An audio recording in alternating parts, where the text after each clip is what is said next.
Hello everyone, welcome to Edutap. I am Tanushree. तो students, जैसा कि आप सब लोग जानते हो कि नबार्ड की जो शॉर्ट नोटिफिकेशन है वो रिलीज हो चुकी है। पर जब से ये नोटिफिकेशन रिलीज हुई है, बहुत से स्टूडेंट्स को अब इस बात की एंग्जाइटी है कि क्या हम इस एग्जाम को अभी क्रैक कर सकते हैं।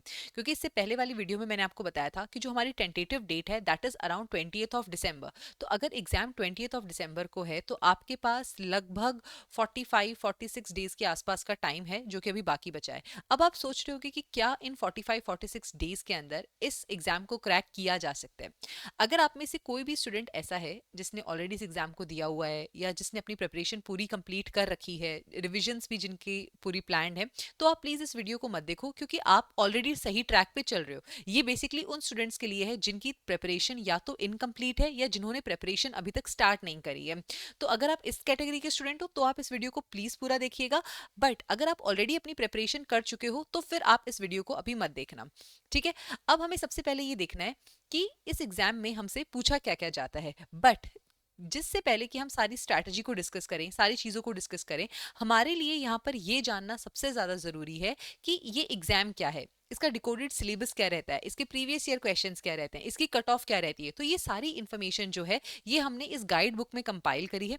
इसको डाउनलोड करने का जो लिंक है फ्री ऑफ कॉस्ट वो नीचे डिस्क्रिप्शन बॉक्स में गिवन है। आप वहां से फ्री ऑफ कॉस्ट इस बुक को डाउनलोड कर सकते हो और आपको नबार्ड से रिलेटेड जितनी भी इंफॉर्मेशन है वो यहाँ पर मिल जाएगी। So that was about this guide book. On that note let us begin our today session. तो देखो स्टूडेंट, सबसे पहले हम ये देखते हैं कि नबार्ड का जो फेज 1 है उसके अंदर आपको क्या क्या चीजें पूछी जाएंगी ताकि हम देख सकें कि किस तरीके से हमें अपने आने वाले टाइम को स्ट्रेटेजाइज करना है।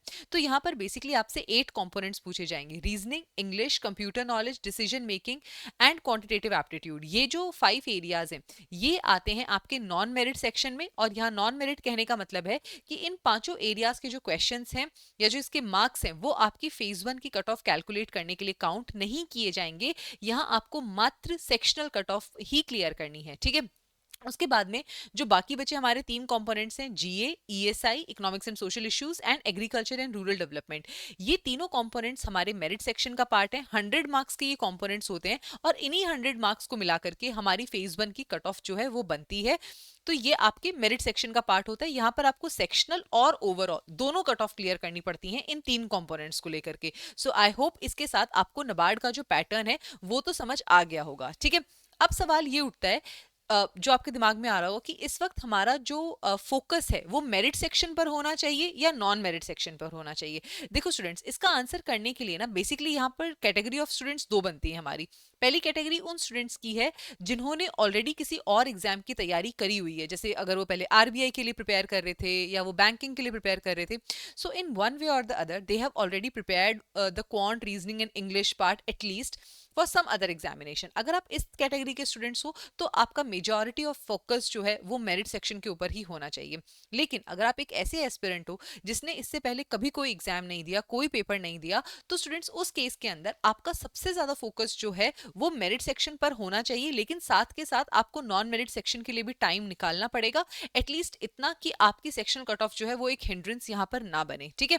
अब हम आगे देखेंगे कि किस तरीके से आप हर एक कंपोनेंट को स्ट्रेटेजाइज कर सकते हो। सबसे पहले हम शुरुआत करेंगे हमारा जो नॉन मेरिट सेक्शन है उसी सॉरी जो मेरिट सेक्शन है वहीं से हम स्टार्ट करेंगे। और मेरिट सेक्शन के अंदर भी अगर आप देखोगे तो सबसे ज्यादा कंपोनेंट्स जो है वो एआरडी और ईएसआई के। तो चलो सबसे पहले देखते हैं कि आपको जो एआरडी है उसको किस तरीके से टैकल करना है। बट एआरडी को किस तरीके से टैकल करना है इससे पहले सबसे ज्यादा जरूरी है कि आपके दिमाग में एक टारगेट स्कोर होना चाहिए। क्योंकि जब तक आपके दिमाग में एक टारगेट स्कोर नहीं होगा आप नहीं समझ पाओगे कि कितना आपको प्लान करके चलना है, कितनी चीजें आपने क्लियर करनी है या कितना आपने स्कोर अपने दिमाग में लेकर के चलना है, ताकि आप अकॉर्डिंगली अपनी चीजों को प्लान कर सको। ठीक है। तो देखो स्टूडेंट्स, अगर हम मेरिट सेक्शन की बात करें तो यहाँ पे आपको सेक्शनल और ओवरऑल दोनों कट ऑफ क्लियर करनी पड़ती है। लेकिन अगर आपको ये ओवरऑल कट ऑफ क्लियर करनी है तो इस सेक्शनल कट ऑफ पर ध्यान देने की बिल्कुल भी जरूरत नहीं, क्योंकि अगर खाली आप इसके भरोसे गए तो आपकी ओवरऑल कट ऑफ जो है वो क्लियर नहीं होगी। ठीक है। तो यहाँ पर आपका टारगेट स्कोर जो है वो इस ओवरऑल कट ऑफ के बेसिस पर आना चाहिए। अब अगर आप पिछले 4 सालों का ट्रेंड देख रहे हो, जब से हमारा न्यू पैटर्न लगा है 2021 से, तो यहाँ पर आप देखोगे कि जो ओवरऑल कट ऑफ का जो पैटर्न है उसमें काफी ज्यादा चेंज नहीं हमें यहाँ देखने को मिलता है। कट ऑफ जो है वो लगभग 41 to 55 की रेंज इसी में रहती है। तो अगर हम इसी चीज को अपने ध्यान में रखते हैं तो आपका जो टारगेट स्कोर है इस एग्जाम का, जो मेरिट सेक्शन है या जो ओवरऑल कट ऑफ का जो आपका टारगेट स्कोर है वो यहाँ पर आपका रहना चाहिए around 55 to 60 marks. 55 to 60 marks का अगर आप टारगेट लेकर चल रहे हो so that's a safe score.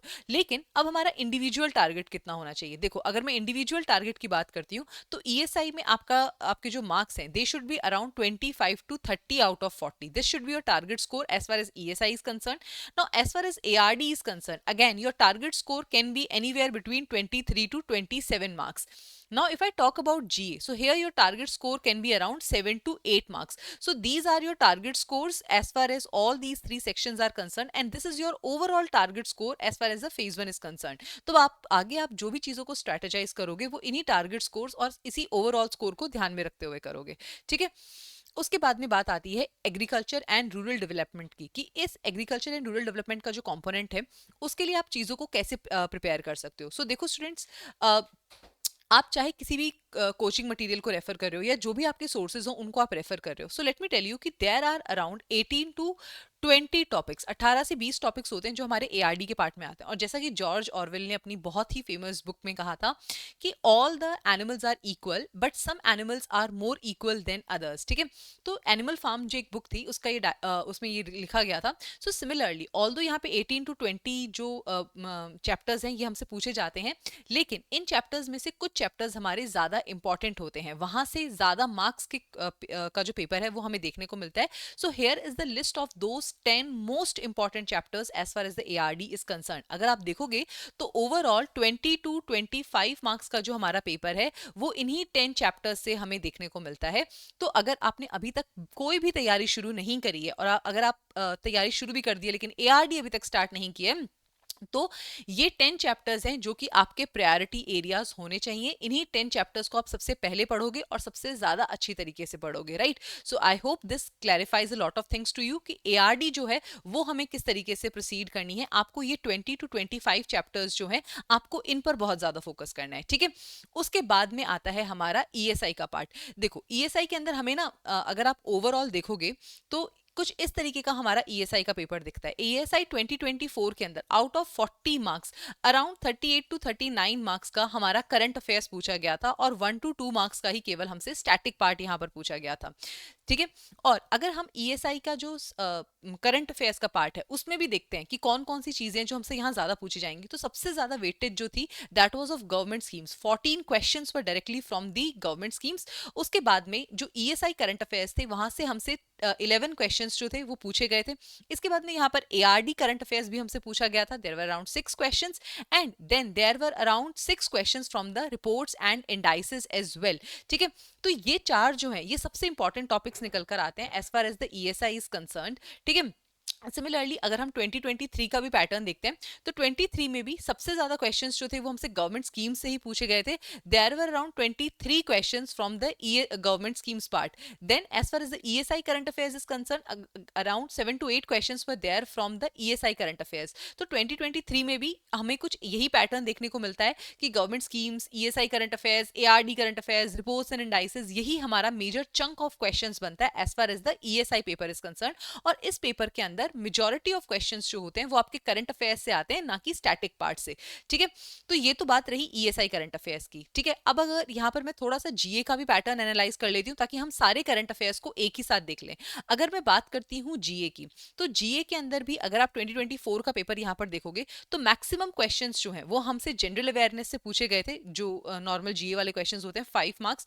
उसके बाद में जो सेकंड इंपॉर्टेंट टॉपिक है that is the government schemes, 4 questions, ठीक है। ईएसआई जो करंट अफेयर्स है उससे हमसे 3 क्वेश्चंस पूछे गए थे और जो एआरडी करंट अफेयर्स है उससे भी हमसे 1 क्वेश्चन पूछा गया था।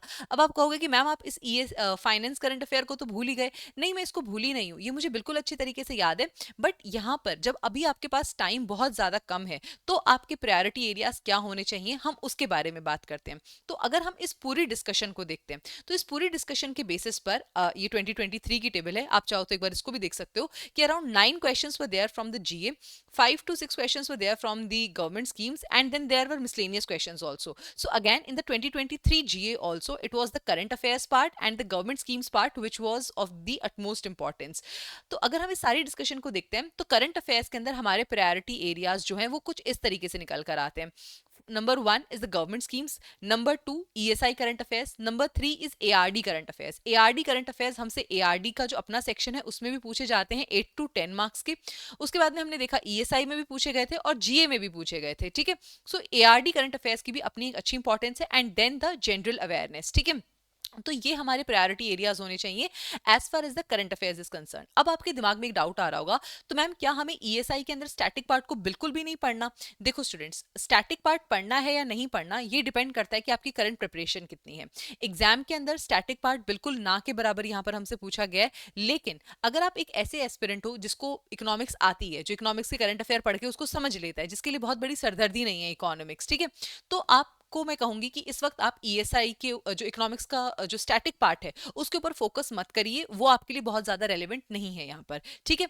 लेकिन अगर आप एक ऐसे स्टूडेंट हो जिसको ESI की ABCD भी नहीं पता इकोनॉमिक्स की, ठीक है, जिनको कुछ भी इकोनॉमिक्स में नहीं पता, जिनको बहुत ज्यादा मुश्किल होती है इकोनॉमिक्स के करंट अफेयर्स पढ़ने की, तो आपके लिए यहाँ पे एक बहुत ही छोटी सी रिकमेंडेशन है कि 12th क्लास की मैक्रो इकोनॉमिक्स की NCERT आती है, ठीक है, आप इस बुक को पढ़ लीजिए, तो इससे आपके जो बेसिक इकोनॉमिक्स के कॉन्सेप्ट्स हैं वो यहाँ पर बिल्कुल अच्छे से क्लियर हो जाएंगे, और उससे ज्यादा स्टैटिक की रिक्वायरमेंट फेज 1 के लिए हमें नहीं है, ठीक है। तो फेज 1 के पर्सपेक्टिव से आपको ESI के अंदर करंट अफेयर्स के ऊपर ज्यादा ध्यान देना है। करंट अफेयर्स की क्या प्रायोरिटी होनी चाहिए वो मैं आपको यहाँ बता चुकी हूँ। स्टैटिक कितना पढ़ना है, अगेन इस क्वेश्चन को एड्रेस कर दिया गया है। अब आपके दिमाग में एक और चीज आ रही होगी कि कितने मंथ्स का करंट अफेयर्स है जो कि हमें यहाँ पर पढ़ना चाहिए। अगर मैं मंथ्स की बात करूं तो 3 to 5 मंथ्स का करंट अफेयर्स है जो कि यहां पर आपको कवर करना है, ठीक है। जो प्रीसीडिंग 3 मंथ्स हैं, जैसे कि अगर हमारा एग्जाम जो है वो दिसंबर के मंथ में है, तो सितंबर, अक्टूबर, नवंबर and up to 12th of दिसंबर, ठीक है, 12th और 13th ऑफ दिसंबर तक आपका जो दिसंबर मंथ का करंट अफेयर है वो, तो ये 3 साढ़े 3 महीने का करंट अफेयर है जो आपकी अटमोस्ट प्रायोरिटी होना चाहिए। ये कंप्लीट हो जाए तो उसके बाद में आप जुलाई और अगस्त के मंथ्स तक भी जा सकते हो, लेकिन आपकी प्रायोरिटी जो है वो यही 3 मंथ्स होने चाहिए, ठीक है। So I hope this much is clear as far as the current affairs part is concern. उसके बाद में आता है देखो, हमने GA डिस्कस कर लिया, ESI डिस्कस कर लिया और ARD डिस्कस कर लिया। अब बचता है हमारा नॉन मेरिट सेक्शन। तो नॉन मेरिट सेक्शन में हमारी स्ट्रैटेजी जो है वो क्या होनी चाहिए? जैसा कि मैंने आपको पहले भी बताया कि नॉन मेरिट सेक्शन के अंदर आपको केवल और केवल सेक्शनल कट ऑफ है जो कि क्लियर करनी है, ठीक है। और अगर केवल सेक्शनल कट ऑफ आपका टारगेट है तो यहाँ पर आपके लिए बेस्ट स्ट्रैटेजी ये है कि इस सेक्शनल कट ऑफ के बेसिस पे अपना एक टारगेट स्कोर बनाओ कि हर एक सेक्शन के लिए आपका कितना टारगेट स्कोर होना चाहिए। उसके बाद में प्रीवियस ईयर क्वेश्चन के एनालिसिस के बेसिस पे जो भी हमारे इंपॉर्टेंट टॉपिक्स हैं, जिन इंपॉर्टेंट टॉपिक्स को कवर करके आप ये टारगेट स्कोर इजीली मीट कर पा रहे हो, उन इंपॉर्टेंट टॉपिक्स को कवर करो और उनकी प्रैक्टिस करो, ठीक है। और ये स्ट्रैटेजी उन लोगों पे अप्लाई होती है जिन्होंने ESI का कभी कख नहीं पढ़ा, सॉरी जिन्होंने कभी नॉन मेरिट सेक्शन जो क्वांट रीजनिंग इंग्लिश है वो बिल्कुल भी नहीं पढ़ी है, कभी किसी और एग्जाम की तैयारी नहीं करी, तो आप इस स्ट्रैटेजी को फॉलो कर लो। अगर आप ऑलरेडी क्वांट रीजनिंग इंग्लिश पढ़ चुके हो तो आप ये स्ट्रैटेजी मत फॉलो करो, आप प्रीवियस ईयर क्वेश्चंस या मॉक टेस्ट लगा के देख लो। अगर आपकी सेक्शनल कट ऑफ क्लियर हो रही है फिर तो कोई इशू ही नहीं है, बल्ले बल्ले है आपकी। और अगर नहीं क्लियर हो रही है तो आप भी स्ट्रैटेजी को फॉलो कर लेना, ठीक है। चलो अब आगे बढ़ते हैं। सबसे पहली बात आती है रीजनिंग की, कि रीजनिंग के अंदर हमारा टारगेट स्कोर क्या होना चाहिए। देखो रीजनिंग की अगर आप हाईएस्ट कट ऑफ देखोगे तो 3.75 मार्क्स गई है, थोड़ा अप्रोक्सीमेशन कर लेंगे तो 4 मार्क्स, इसमें अराउंड 2 to 3 मार्क्स आप और ऐड कर लो, दैट इज 6 to 7 मार्क्स जो है ये आपका टारगेट स्कोर होना चाहिए as far as the reasoning is concern, ठीक है। अब इसके अंदर आपके प्रायोरिटी एरियाज क्या होने चाहिए? आपके जो प्रायोरिटी एरियाज हैं they should be blood relation, syllogism, reverse syllogism, input output, coding decoding, direction, ranking, inequality, ये आपके प्रायोरिटी टॉपिक्स होने चाहिए। अब आप कहोगे कि मैम सबसे ज्यादा क्वेश्चन तो लेकिन पजल्स और सिटिंग अरेंजमेंट से आते हैं। बिल्कुल ठीक बात है, क्वेश्चंस जो है वो पजल्स और सिटिंग अरेंजमेंट से आते हैं, लेकिन इन एरियाज को कवर करना सबसे ज्यादा मुश्किल है, बहुत डिफिकल्ट टॉपिक्स होते हैं, प्लस एग्जाम में इनसे क्वेश्चन बनेगा कि नहीं बनेगा ये भी बहुत मुश्किल होता है, क्योंकि थोड़े डिफिकल्ट क्वेश्चन हमें यहाँ से पजल्स और सिटिंग अरेंजमेंट से देखने को मिलते ही मिलते हैं, ठीक है। तो यहाँ पर अपना बहुत ज्यादा टाइम लगाने से अच्छा है कि आप ये इजी टॉपिक्स को क्लियर करके 6 से 7 नंबर लाओ और मुस्कुराते हुए सेक्शनल कट ऑफ क्लियर करो, ठीक है। उसके बाद में आती है इंग्लिश। अगर मैं बात करती हूँ इंग्लिश की, तो इंग्लिश के अंदर हमारी हाईएस्ट कट ऑफ जो है वो गई है 12.50 मार्क्स, ठीक है, दैट इज अराउंड 13 मार्क्स के आसपास की हमारी कट ऑफ गई है। इसमें आप प्लस कर लो अराउंड 2 to 3 मार्क्स, ठीक है, दैट इज 15 to 16 मार्क्स अगर आप प्लस कर लोगे तो ये आपके टारगेट स्कोर रहने वाला है इंग्लिश के अंदर। अब इंग्लिश के अंदर प्रायोरिटी एरियाज क्या होने चाहिए? तो let me tell you students, English कोई सब्जेक्ट नहीं है, ये एक लैंग्वेज है। अगर आप सोचो कि अभी लैंग्वेज पढ़ने बैठेंगे और सारी लैंग्वेज पढ़ लेंगे तो ये नहीं हो पाएगा। इंग्लिश के लिए आपकी बेस्ट स्ट्रैटेजी है कि आप जितना ज्यादा हो सके उतना ज्यादा मॉक्स के ऊपर फोकस करिए और रिवर्स इंजीनियरिंग के थ्रू चीजों को लर्न करने की कोशिश कीजिए, रादर देन कि आप फर्स्ट हैंड चीजों को लर्न करने बैठे। ठीक है, उसके बाद में बात आती है कंप्यूटर नॉलेज की। ठीक है, अब रही बात कंप्यूटर नॉलेज की, तो यहां पर अगर आप कट ऑफ देखोगे तो हाईएस्ट कट ऑफ 5.50, अप्रोक्सीमेशन करके 6 + 2 to 3 मार्क्स। ठीक है, that is around 8 to 9 marks आपका टारगेट स्कोर होना चाहिए as far as the computer knowledge is concern. और यहाँ पे किन टॉपिक्स को आपको प्रायोरिटी पे पढ़ना है, so here is the complete list. ये सारे टॉपिक्स हैं जो आपने प्रायोरिटी पे कंप्लीट करने हैं as far as the computer knowledge is concern. Then comes the next part, that is the quantitative aptitude. Quantitative aptitude में भी highest cutoff is 5 marks, तो हमारा टारगेट स्कोर होना चाहिए अराउंड 7 to 8 मार्क्स। ठीक है, ये आपका टारगेट स्कोर है और ये रहे आपके प्रायोरिटी एरियाज। ठीक है, प्रीवियस ईयर क्वेश्चंस के बेसिस पर जो प्रायोरिटी एरियाज हमें दिखते हैं वही मैं आपको यहाँ पर बता रही हूँ। ठीक है, तो इन्हीं प्रायोरिटी एरियाज के बेसिस पे आप अपना क्वांटिटेटिव एप्टीट्यूड का जो पार्ट है उसे कंप्लीट कर लीजिए। उसके बाद आखिरी कंपोनेंट नॉन मेरिट सेक्शन का, that is the decision making. अब डिसीजन मेकिंग के अंदर हमारी हाईएस्ट कट ऑफ 2 मार्क्स गई है, तो इसके अकॉर्डिंग 4 to 5 मार्क्स जो है ये आपका टारगेट स्कोर होना चाहिए as far as the decision making is concern. And here is the list of important topics. ठीक है, basics of decision making, types, decision making models, approaches, factors, types of problems in decision making. So ये सारे topics हैं जो आपने यहाँ पर cover करने हैं। ठीक है, so I hope decision making की भी बहुत सारी चीजें हैं जो अब आपको यहाँ समझ आ गई होंगी कि कौन कौन से एरियाज हैं जो कि हमें यहाँ पर कवर करने हैं। ठीक है, अब हम सवाल पे आते हैं वापस, जो हमने जहां से हमने सबसे पहले इस वीडियो को जिसकी हमने इस वीडियो से शुरुआत करी थी। ठीक है, कि क्या रिमेनिंग 45 डेज में इस एग्जाम को क्रैक किया जा सकता है, स्पेसिफिकली फेज 1, कि क्या हम फेज 1 को 45 डेज में पढ़ के क्रैक कर सकते हैं? My answer to you is absolutely yes. अब आपको लगेगा हाँ हाँ मैम आप तो कोचिंग वाले हो, आप तो बोलोगे ही नहीं। मैंने ऐसे एस्पिरेंट्स देखे हैं जिन्होंने इस एग्जाम को 45 डेज की मेहनत से भी क्रैक किया है, लेकिन उन्होंने क्रैक किया है क्योंकि देखो स्ट्रैटेजी मैंने आपको बता दी, और मेरी स्ट्रैटेजी सुन के ऑफकोर्स आपको लगा होगा कि हाँ ये एग्जाम डुएबल है, ऐसा कुछ भी नहीं है कि इस एग्जाम को क्रैक नहीं किया जा सकता। लेकिन students, this strategy in itself is not at all enough. जो रिमेनिंग 45 डेज हैं, in those 45 days you have to give your blood and your sweat to this exam, तभी आप इसका फेज 1 जो है उसको क्रैक कर पाओगे, तो अदरवाइज नहीं हो पाएगा, बिल्कुल भी नहीं हो पाएगा। Let me be very honest, आपको बहुत ज्यादा मेहनत करनी पड़ेगी। 10 चैप्टर्स करने हैं, 3 मंथ्स का करंट अफेयर्स करना है, ये सुनने में बहुत आसान लग रहा है, लेकिन जब आप इसे करने बैठोगे ये बहुत ज्यादा मुश्किल हो पाएगा। So I have shared the strategy with you, but whether you will be able to crack this examination in the remaining time period और नॉट, इट डिपेंड्स ऑन कि आप कितना एफर्ट पुट इन कर पा रहे हो। ठीक है, डुएबल है, लेकिन आप एक्चुअली कर पाओगे या नहीं कर पाओगे ये आपकी मेहनत पे डिपेंड करते हैं।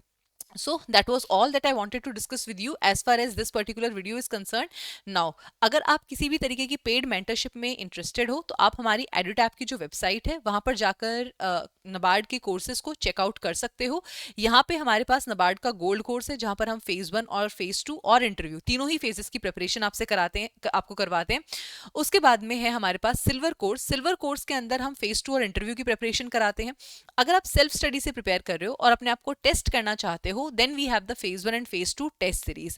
Apart from that, we have an 11-hour trial course. इस ट्रायल कोर्स के अंदर आपको पता चलेगा कि हमारे जो बाकी के कोर्सेज हैं उसमें हमारा क्या डिलीवरेबल्स होते हैं, क्या उनका लेवल होता है, क्या पेस होता है, तो वो सारी इंफॉर्मेशन आपको इस 11-hour ट्रायल कोर्स में मिल जाएगी, which is for ₹1 only.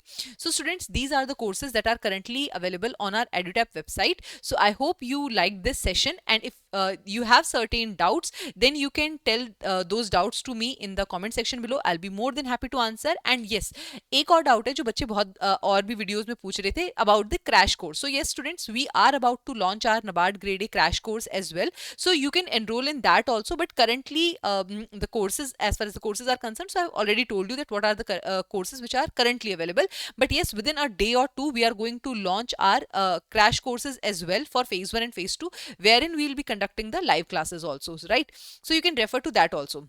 On that note, I'm ending this session here. Thank you so much and I wish you all the very best.